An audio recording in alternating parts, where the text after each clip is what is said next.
High school dropouts should follow the orders of the new grad.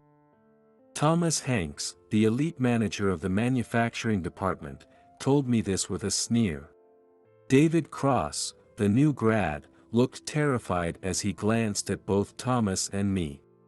I smiled at David to reassure him. You seem pretty confident. Do you really think that, as a high school dropout hired by this big company, you can stand shoulder to shoulder with elites like us? You should know your place. Unhappy with my attitude, Thomas's tone became even more condescending. Thomas, who laughed at me for not responding, walked over to David, clearly in a good mood. Hey, new grad, make sure to properly supervise your high school dropout subordinate. As Thomas patted David's shoulder, I decided it was time to reveal the truth. Huh? Subordinate? I was hired as an executive, actually. For once, the usually confident Thomas was left staring at me in shock. My name is Fred Walker, a 40-year-old guy who loves to draw. Since I'm not great with people, I've spent my days quietly assembling products in the factory. I grew up poor and only finished high school. I never really liked studying and preferred drawing and assembling things, so I don't regret not going to college. I worked in a factory to support my family and lived a carefree life, treating my mom to a modest feast whenever I saved up some money. But one day, my life changed drastically. As a result, thanks to a recommendation from someone who had known me for a long time, I switched jobs 3 months ago to a major toy manufacturer and started working there. I was immediately assigned to the manufacturing department, where I was tasked with making and assembling toys. I'm still not great with people, but since the job was familiar, I felt more at ease and gradually started to get along with the other employees. My real problem was with someone else. That someone was Thomas Hanks, the manager of the manufacturing department. During the first day introduction, Thomas stared at my face and name, then burst into laughter when he recognized me. Long time no see, Fred. So, you're still alive. I heard you started working without even taking the college entrance exam, and I was worried about you. Laughing and slapping me on the shoulder, Thomas was actually a high school classmate. He always had a habit of flaunting his superiority and looking down on others. Remembering how he used to mock me for being average in both academics and sports, I felt a bitter taste in my mouth. Yeah, long time no see. Looking forward to working with you. I'm your boss, so show some respect. This is why it's tough dealing with high school dropouts who lack basic manners. I'm sorry. I look forward to working with you. As I apologize, Thomas gave me the same mocking laugh he always had. Toy manufacturing is quite profound. Our company has recently been focusing on producing educational toys for children. The manufacturing department plays a crucial role, from planning and designing to creating blueprints and actually making and assembling the parts. It also involves repetitive, tedious tasks like conducting detailed inspections to ensure the products work as intended. If there's any defect, we must have thorough discussions with the design and planning teams to make necessary corrections. Normally, the department manager, Thomas, should lead such important tasks, but for some reason, he was pushing these responsibilities onto David, the new grad. David graduated from a prestigious university and joined this company a couple of months before I did. He's a diligent young man, but he's not very skilled with his hands and struggles with detailed tasks. One day, seeing David disheartened after repeated inspection failures, I decided to help him. It's probably because these parts aren't compatible. We should change the materials. If we need to revisit the design, we'll have to discuss it. Fred, You understand this better than I do, even though you just joined. That's impressive.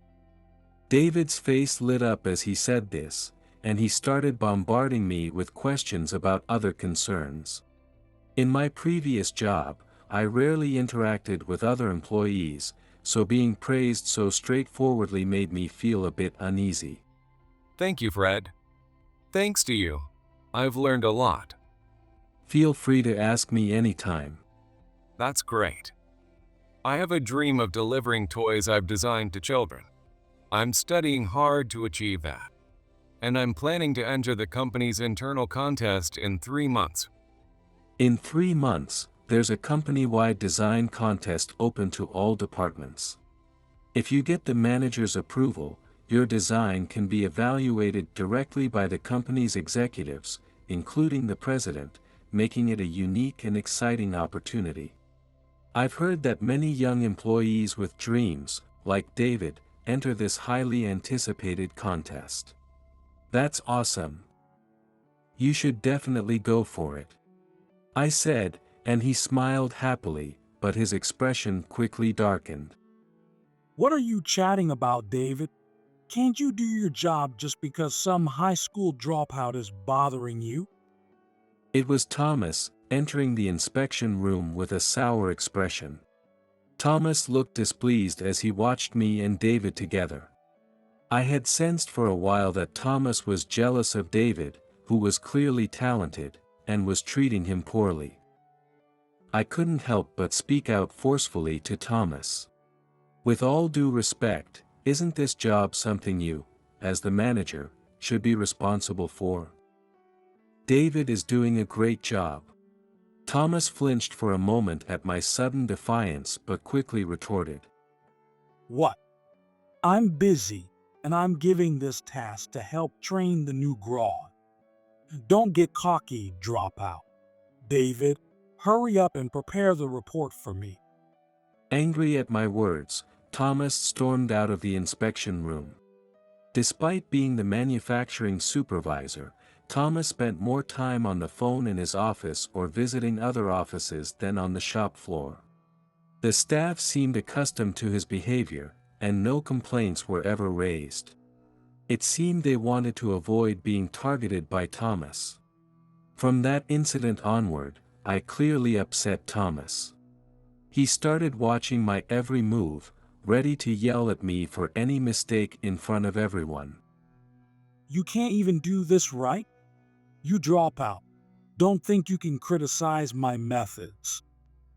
Being monitored and yelled at daily was wearing down my spirit. Seeing my disheartened expression, my colleagues looked at me sympathetically, but none dared to stop Thomas's tyranny. Thomas's treatment of me remained terrible. As he intensified his scrutiny, I was increasingly treated as an outcast by the other employees, and my assigned tasks dwindled, forcing me to find work on my own. While I was organizing the manufacturing area, Thomas came rushing over, looking flustered. What do you think you're doing? I was organizing to make it easier to count inventory. Is there a problem? I'm the one responsible for checking inventory to order materials. Your unauthorized organizing has made the count confusing. Sorting scrap wood and metal into discardable and reusable piles, I was yelled at by Thomas, who accused me loudly. While I believe that inventory management should prioritize safety and usability, I decided to keep quiet and offer a token apology to Thomas, who was fuming. If you're so keen on cleaning, why don't you tidy up my desk? Given your basic education, you probably can't even tell what the documents are. Furious, Thomas assigned me to clean his office, clearly to keep me from doing anything unnecessary. Despite the heavy atmosphere, David continued honing his skills for the company contest. He frequently sought my advice and eventually completed his ideal design. Thanks to you, Fred, I was able to create my dream toy. Thank you so much. Don't celebrate yet. You still need to submit this to Thomas and get his approval. Oh, right. I'll go right now, just before lunch. David's design overflowed with his love for toys, and you could almost see the smiles on children's faces who would play with it. While it might take time for it to become a product, I felt David's dream was not far off. David, who was enthusiastic in the morning, appeared visibly dejected afterward. How did it go? Didn't you show your design to the manager? Fred. David, on the verge of tears, confessed that Thomas had harshly criticized his design. He said I shouldn't get ahead of myself, entering a design contest when I can't even handle my regular tasks. Watching David, who had worked so hard, slump back to the inspection tasks pained me. A few weeks later, the results of the first round of the company contest were announced in the company bulletin. I was genuinely surprised when I saw it and rushed to find David after visiting a certain place. David was in the locker room, not even changing, just staring quietly at the company bulletin. David, what on earth is going on here? David stiffened when he noticed me, out of breath. Fred, I have no idea what's going on either. He looked down at the company bulletin. Under the list of those who passed the first round of the company contest was Thomas's name, with the exact design David had painstakingly created. Thomas not only rejected David's design but submitted it as his own in the contest. Seeing David so dejected made my blood boil. We need to confront Thomas about this. David nodded weakly, and we quickly changed and headed straight to Thomas's office. When we burst into his office, Thomas smirked. What's with the two of you? Work starts soon. Get to your stations. Thomas, this is clearly wrong. The design that passed the first round is exactly David's work. Even though I confronted him, Thomas maintained his smug expression, looking at us with a sneer. What are you talking about? It's just a coincidence that my design ended up looking similar to David's. Did you come here to waste my time with such nonsense? While designs can occasionally look alike, this particular one could only have been created with David's ideas and the cooperation of others. As Thomas waved us off dismissively, I pressed further. I've known David's design from the start. There's no way this refined design could coincidentally resemble yours. Coincidence. Right, David? Ignoring me, Thomas addressed David, who was too bewildered to respond. I glared at Thomas, but he remained unfazed. Then, as if he had a bright idea, he continued in an exaggerated tone. Yeah, let's have Fred work under David. This guy's just a high school dropout with no proper education. David, you teach him everything. Dropouts should follow the orders of new grad. With a sneer, Thomas told me this. David, not understanding Thomas's impromptu decision, shook his head in confusion, his legs trembling. What's the matter? You can't follow my orders? Finding Thomas's ignorance amusing, I couldn't help but let out a mischievous grin. Noticing my unusual reaction, David looked at me in surprise. You seem pretty confident. Do you really think that, as a high school dropout hired by this big company, you can stand shoulder to shoulder with elites like us? Know your place. Thomas's tone grew even more condescending, as if he wanted to express his disapproval of my attitude. But it's Thomas who should know his place. To encourage the confused David, I patted his shoulder firmly and decided it was time to reveal the truth to Thomas. Hey, new grad, make sure to properly supervise your high school dropout subordinate. Thomas, who had somehow ended up in front of us, gripped David's shoulder tightly as he said this. For David's sake, I decided to play my best card right then and there. Subordinate. I was hired as an executive, actually. What? What are you talking about? For once, the always confident Thomas was left staring at me in shock. David was also staring at me in disbelief. Oh, didn't you know, Thomas? I was hired by this company as an executive.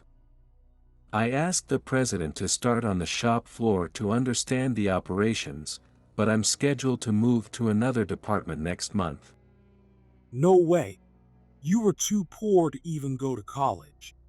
There's no way someone like you could be hired as an executive at such a big company. Thomas, shocked and flustered, seemed to be trying to convince himself of his own words. Sure, I was poor and gave up on taking the college entrance exam. Like you said, I started working in a factory right after high school to support my family. Thomas nodded vigorously, as if to say, I knew it. Back then, high school graduates earned less than others, and I was constantly scolded for my slow learning. My mother felt guilty for not being able to send me to college and often expressed her regret to others. To ease her worries, I worked tirelessly every day. My life of working hard to support my family changed completely when my mother remarried. She met a man at her part-time job, and despite her initial reluctance due to having a son, he persistently pursued her, wanting to become a family. Eventually, they got married. Our lives improved, and we moved from my mother's hometown to the city. Having lost my father to illness when I was young, I found it difficult to adjust to having a new father figure. For my mother's happiness, I knew I should get along with my stepfather. However, I was determined to make my mother happy through my hard work. And I couldn't bring myself to rely on my parents, even at 17. Understanding my complex feelings, my stepfather kept a respectful distance. He once gave me a set of fine art supplies after hearing from my mother that I loved drawing. I hope to see your drawing someday, Fred. I'm looking forward to it. I'm not that good yet, but I'll practice. Thanks to my stepfather, I no longer needed to work, and my parents encouraged me to go back to school. I declined and instead focused on learning to draw and paint on my own. I wanted to show my stepfather my drawings someday, and thank him for making my mother and me happy. With that goal, I dedicated myself to drawing from morning till night. When I turned 18, I felt it was time to work outside again, so I talked to my stepfather. He suggested working at his company, which left me in a dilemma. With limited experience, I wasn't confident about working for my stepfather. However, I was inspired by his dream of creating products that bring joy to children and wanted to help make that dream a reality. I was self-taught in design principles, and I've had this vague dream of using that knowledge to develop a product. Sensing my thoughts, my stepfather recommended working at a subcontracting factory. The skills you learn there will surely help you in the future. I'm looking forward to seeing the products you come up with. Both Thomas and David listened in surprise as I recounted my story. Gradually, Thomas's face turned to irritation. How did a guy who worked at his stepfather's subcontracting factory become an executive here? There's more to the story. As I started to continue, we heard the office door creak open behind us. Thomas, who had been standing with his arms crossed and looking annoyed, now looked panicked at the sudden visitor. Nathan, what brings you here? It was Nathan Adrian, the president of our company. Sorry to interrupt. I came to ask Thomas something. Nathan shot a sharp glance at the three of us.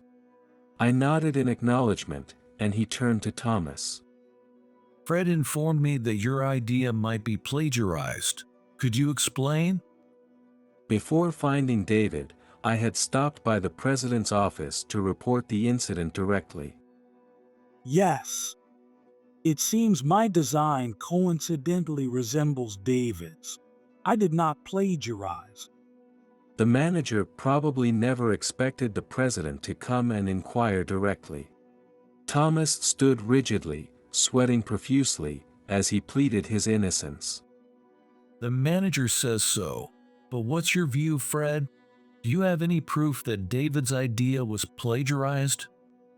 The president's stern gaze shifted to me as he asked. Yes. The key feature of this design is the 3 differently sized parts. David wanted to create a toy that children could cherish and play with for a long time. When I glanced at David, he nodded vigorously, though still a bit confused. He measured the average hand size of children at different ages and created 3 sizes of handles to ensure they could enjoy the toy as they grew. The ability to swap these handles is the main point of the design. Fred gave me this idea when I was struggling. We collected data from employees with young children, so it's impossible for the dimensions of these parts to be a coincidence. David responded excitedly, while Thomas, now pale, looked down. That's the situation. Do you have any rebuttal, Thomas? Before the president, Thomas's earlier arrogance quickly deflated, and he admitted in a faint voice that he had plagiarized David's design. I'm terribly sorry. As Thomas, trembling, apologized to the president, I coldly pointed out. Thomas, you're apologizing to the wrong person. Apologize to David. Thomas glared at me angrily before reluctantly apologizing to David. The specifics of Thomas's punishment will be formally communicated later. As Nathan turned to leave, Thomas hurriedly tried to stop him. What do you mean by punishment? Why am I being punished for just submitting a subordinate's design under my name? Surprised by Thomas's aggressive outburst, the president calmly continued. There have been reports that your behavior and conduct as a manager have been inappropriate. There are other reasons, but... The president glanced at David, seemingly debating whether to explain in front of a new hire. Did David snitch on me? Nathan, I assigned him work to help him grow. I was just being firm to teach Fred about the company's standards. Hearing Thomas's misguided defense, I decided to expose everything and clenched my fist. Nathan, it's okay. I'll explain everything here. David, keep this to yourself. I pulled 3 receipts from the pocket of my work clothes. Thomas, who had been glaring at me, suddenly panicked and tried to snatch the receipts from my hand. Why do you have those? I found them when you made me clean your desk. This is why you didn't want me organizing the work area. These receipts documented the amounts another company paid for materials bought from ours. I had always been suspicious of Thomas's secretive behavior and was shocked and furious when I found these receipts. Thomas had been secretly taking metal from our factory and selling it to other companies, pocketing the money himself. He managed the inventory to cover up the discrepancies, as confirmed by an internal investigation. Inquiries to several companies revealed that Thomas had illicitly received nearly $30,000. These receipts were undeniable proof of Thomas's misconduct. If it were just about David's issue, we might have handled it internally. But the company can't overlook this fraud. No. Realizing he had been exposed by the high school dropout he looked down on, Thomas collapsed to the floor. Until the board formally decides on your disciplinary action, you are to remain at home, Thomas. Thomas muttered something as he gazed at the president. As we were about to leave, Thomas suddenly lashed out. Fred, this is your fault. He screamed, glaring at me with a furious expression. If you hadn't come to this company, none of this would have happened. Why is a high school dropout like you an executive here? The world is wrong. As I started to respond to his cries, the president intervened. When I took over this company from my father, I wanted my successor to be someone who shared my big dreams. At first, I was just happy to work alongside him, but I was thrilled when he started to share those dreams. I wanted to entrust my dreams to Fred, who accepted me despite my shortcomings as a father. What? So, the president is. David, who was on the verge of collapsing from shock at Thomas's outburst, looked back and forth between the president and me. Thomas, also stunned by the president's words, couldn't hide his surprise. I turned to face Nathan and scratched my cheek, trying to reassure the shocked David. "Dad, you're not lacking. I just wish I could have been a more worthy successor. I'm sorry for causing you and Mom so much worry. That's why I wanted to expose these wrongdoings myself." The president, his sharp gaze softening, offered words of encouragement. When Nathan, my stepfather, decided to bring me into the company to eventually take over as president, I kept avoiding the discussion, feeling overwhelmed. I haven't been so earnestly persuasive since I wooed Mom. Using his persistence, the president finally convinced me, and I reluctantly accepted his proposal. My mother also played a big part, urging me to start repaying their kindness now that I was grown up. Before officially becoming an executive, I wanted to see the operations firsthand, a request the president happily granted. To keep our relationship discreet, I used my mother's maiden name, Walker, at the company. So, Fred, you're the next president. I nodded quietly to David, who asked with an excited face. This guy, the next president. "That's right, Thomas. All your misdeeds are exposed. It's over."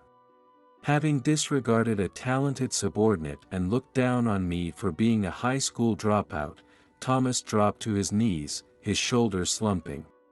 Before the board could issue a formal punishment, Thomas submitted his resignation. The company used his retirement fund to repay the embezzled money and decided not to press charges. However, Thomas's wife was furious when she found out and demanded a divorce. He now lives alone, leading a lonely life. His pride shattered by the exposure of his crimes by someone he had underestimated, Thomas continued to cause trouble at every job he took and was quickly fired. Rumor has it that he's now back in his hometown, drinking heavily every day at his parents' house. As planned, I left the manufacturing department and moved to the accounting department. After Thomas left, a longtime senior member from the design department took over manufacturing. Despite being over 50, his enthusiasm brought new energy to the production floor.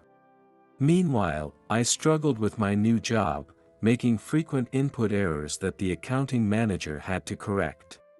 To clear my head, I often visited the manufacturing department, exchanging ideas about new toys with David and the others. Fred, when we tried that part you mentioned yesterday, the toy robot went wild in the inspection room. Oh no. Let's try a different part next time. I may not have a prestigious academic background or career history, but I have big dreams. Cherishing the relationships forged through those dreams and connecting them to the next generation of children is our important role for the future.